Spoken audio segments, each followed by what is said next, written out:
Hi, this is Tony Kent, and this is another episode of Tony Kent Writes and Cross-Examines.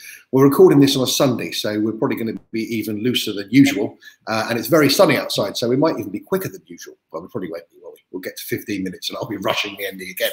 Anyway, today we are talking to the brilliant DEREK FARRELL. DEREK is the author of the Danny Bird series of mysteries. Now, that is a series that has some of the very best quotes I think I've ever seen. MC beaten on DNA. Poirot meets Priscilla south of the river. Many others, and then a really great quote from Eric Idle, which is, I think, yes, quite good. So, absolutely brilliant. DEREK, thank you for giving up some of your Sunday to come on here and talk to us. How are you keeping? I'm well. I'm good. I think I'm not having too much of a problem with lockdown right now. I had a wobble at the beginning. I think just everything got on top of me, and I sort of tried to. I have a tendency when I'm getting depressed to fill my days with things to do, till I suddenly realize I've been flat out for like 14 hours, but nothing actually has been done. Yeah. So that was my wobble in the beginning, but once I got over that, I'm like, you know what? I'm blessed. I'm at home. I've got somebody with me. We've got a garden out the back that we can sit in, so we just get on and live with it. Yeah. Well, so it's the nice way to be. Is that I'm in a similar boat to you. I had to move a trial that was lined up for the end of April. That's been moved to November. I've got a trial starting at the end of June, and I think we'll be back at least doing trials by then in very weird circumstances, jurors dotted all over the place. But I think, writers are very well set up for this, aren't we? We spend so much time alone. And if you've got a garden, I really feel for the people who don't have gardens. Even back when the police were saying stay out of the parks, it's really hard not to be able to go outside, especially when the sun's out. Oh, well, for 10 years, we lived in a really nice little one-bedroom apartment just behind the Houses of Parliament. Yes. So it was slap bang in the middle of London. You couldn't dream of a better location. But absolutely, weather like this, I mean, it's about 26 degrees now. Weather like this, you just died. You either sat in the house, so you either sat in this little flat, or you went to the parks, which were always heaving, or you sort of ambled aimlessly around, trying to sort of just find some shade. So I'm blessed with that. But my day job is in investment banking, so I deal with most of the Europe, Middle East, Africa countries, excluding London. So I'm used to sort of not actually being with the people I work with. I'm used to them being on the other end of a Zoom call or whatever. So this is normality for me in the job. And the great thing is, from the writing perspective, I'm like, oh, no commute. So I spend an extra couple of hours a day chiseling away and stuff. So you professionally use Zoom and all these different things, and yet we just spent the last 25 minutes trying to get this to work. How did we manage that, there? You just exploded the magic. That was so calm. Yeah, for the viewers, I was ready about 2 hours ago, and then Tony said, "Right, we're good to go live." I pushed the button, and everything fell apart. It's like an Inspector Gadget moment, wasn't it? You have to have your camera that way. You have to have your camera that way. But I'm so cheap. I bought a tripod where the camera doesn't work that way; it tilts forward. So. Yeah, but needless to say, my neighbours have heard some interesting language coming from this house over the last. I can imagine. Minutes. But they might be familiar with some of that language if they've read the Danny Bird books, which are humorous murder mysteries. I think is a way to describe it. I'm coining a new phrase this weekend. Go on then. What is it? New cozies. New cozies. So the way that they are very much embedded in the classic golden age style and structure, and that in the beginning, in the golden age, that wasn't considered cozy. That was considered quite out there compared to previous types of writing. Obviously nowadays that's very often considered cozy, and I think I like the cozy aspect. I like the aspect of spending time again with friends that you love spending time with. But as you say, I mean, the profanity count it's getting better. There are fewer. It's realistic though as well. It's not unnecessary. It's realistic. Well, the characters. I write about characters I know. I mean, my other half will sidle up to people at parties and say, "Don't talk to him because put you in a book. Well, write about characters I know, and they use profanity for punctuation. Yeah, it's a way of speech. It fits in. I mean, I'm not. You don't mind me saying you're Irish. I despite my accent, I'm from an Irish family, and I'm surrounded by people from the same place as you. And profanity is punctuation in Irish speech. It really is. We had the first panel I ever did when the book came out was in Reykjavik, and they wanted me to go on a panel called the Sweary panel. Actually, it was called the Sweary panel. And I was like, is my book sweary? And then so I went to my publisher. I was like, what should I think about this? And the publisher came back and was like, mate, we publish hard-boiled crime, and yours is the sweariest book we have ever published. So they counted it, and it had, the first one had, they ended up making a Christmas card the first year, because the first one had 126, basically, I won't say them online, but I counted it down, and when you opened it up, it said, and a partridge in a pear tree. Yeah, and then I said, can I get one of those cards? And they're like, no, they're for the trade. Not yeah, they're for the effing trade. I never saw the card. But yeah, they are, you know, language is punctuation. And and it is interesting when you sort of start writing, and I had a line from someone that like, oh, too much profanity shows that you can't particularly write, which is why my favorite Cole Porter is good writers who once searched for better words now only use 4-letter words writing prose. And it shows. I'm like, that it needed to be there, and when it doesn't need to be there, it's not there. Absolutely. I use very little in what I write, but you're writing more sort of, although you write very humorous books, they're still sort of, what would you say, drenched in real life. You know, I'm writing sort of high concept political thrillers where people are shooting everybody and things are blowing up, and you can get away with that. It's an action film in a book almost. So you get away with not having the real speech.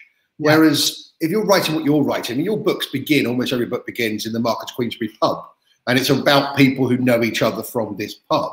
Yeah. And of course that's a language that would be used. Language is what it is now. And if you're writing something modern, then you can't get past that. Nobody in a pub in South London, when they're being bothered by someone, turns around and says, why don't you go away? Absolutely. If I did that, then I would expect people to go, this doesn't feel right, this doesn't ring true.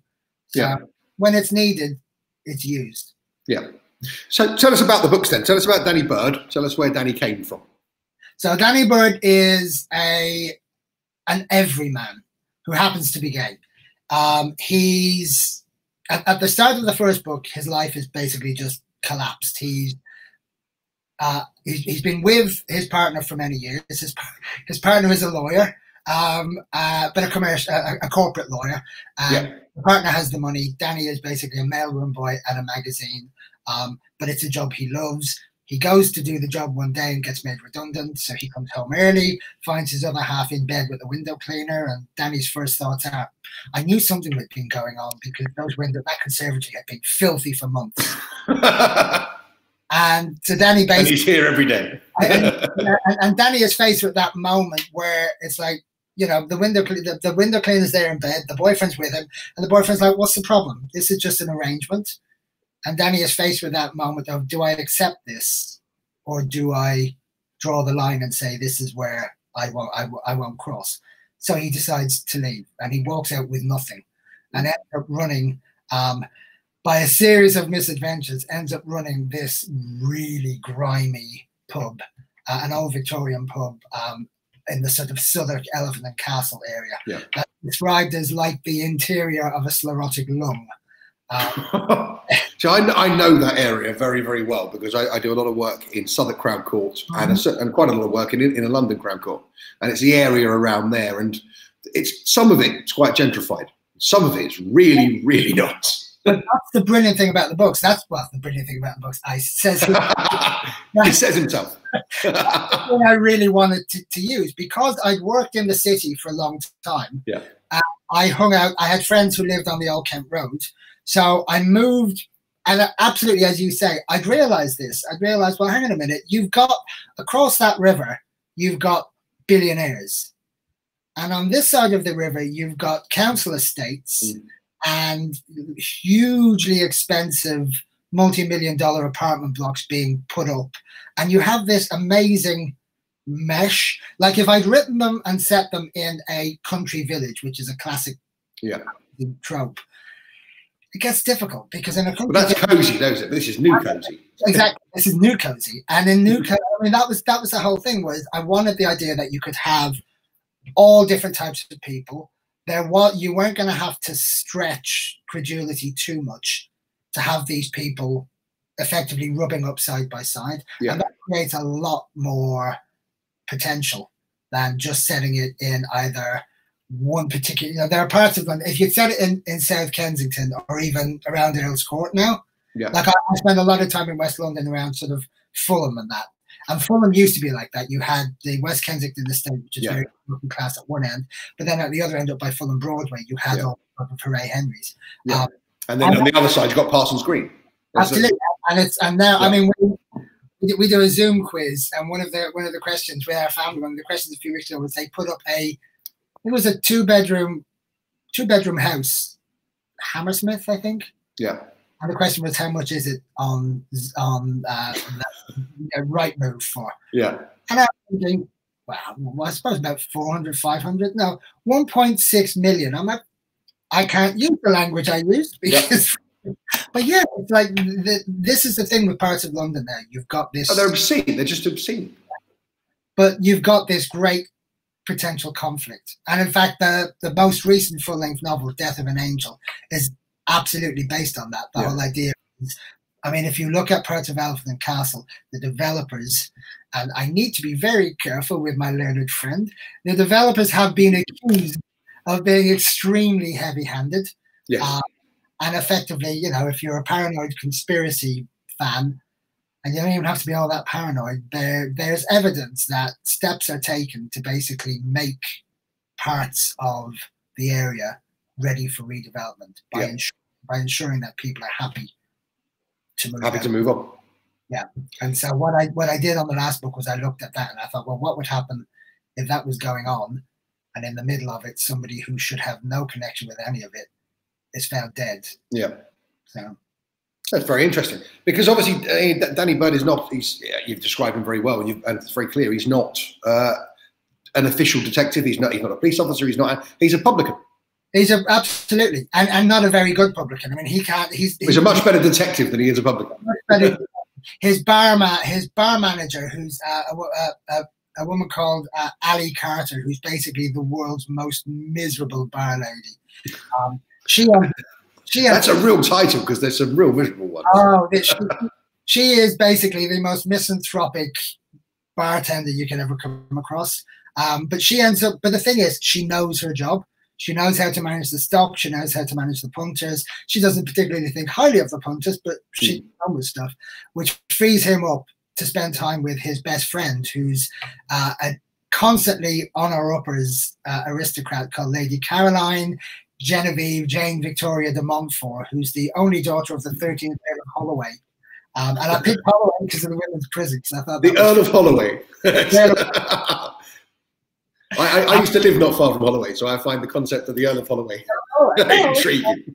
Once upon a time, it was somewhere where you wanted to have an earldom. So I just put that in. And there are elements of sort of the ludicrous in the books, which I think is what Eric picked up on when he said, because I had gone to South Africa to write the second one, I think. No, the third one. I'd gone to write Death of a Devil, and I'd spent a month out there, and it was around the time when Trump was looking like he would not be elected, but it had still to stir up everything. Brexit had kicked off, and I spent a month basically writing nothing, or actually writing a story that was so dark and so nasty that it was like, you can't make jokes in this. This isn't a book. And then I'm in the airport on the way back when my publisher says, click on this will cheer you up, and I've got this quite good. And I'm like, no, quite fun, I think was the quote, quite fun. And I'm like, okay. And my publisher's like, I know you're thinking those two words are rather bland, but this is like getting Paul McCartney to say decent tune. Yeah. So be grateful and be happy. And it was like, you know what? I think he saw the ludicrousness in it. The books have an element of they're absolutely grounded in reality. And the humor you referenced comes out of that reality. Again, it's just like the profanity. Some people, the darker things get, the more they react with humor or gags. And so that sort of all meshes together. And where Danny came from was I'd written a really nasty standalone psychological suspense thriller that was really crap.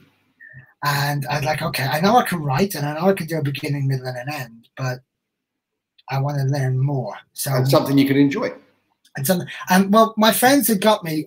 I got me a writing class, a writing course. Yeah. And my other half had added to it, and I did this thing at the Groucho, which was about 6 or 7 weeks. Derek, I'm going to have to interrupt you because we've already gone over time. No, time flies. Time flies. Don't worry. I'll find a way to make this work. But I'm going to have, before we hit any further, I'm going to have to say goodbye. Otherwise, we won't be able to get you on Instagram. And unfortunately, getting on Instagram is the important thing. Well, one of the important things. I have a clock downstairs. I didn't have a clock up here. So. Well, I've got a clock up here and I still let it go over time. It's entirely my fault. Derek, it's really so lovely talking to you that I didn't even look at the clock. So I'm going to have to say goodbye. Thanks very much and good luck with all of the books and good luck with writing the next one. Thanks a lot. See you later. Take care. Bye. Bye.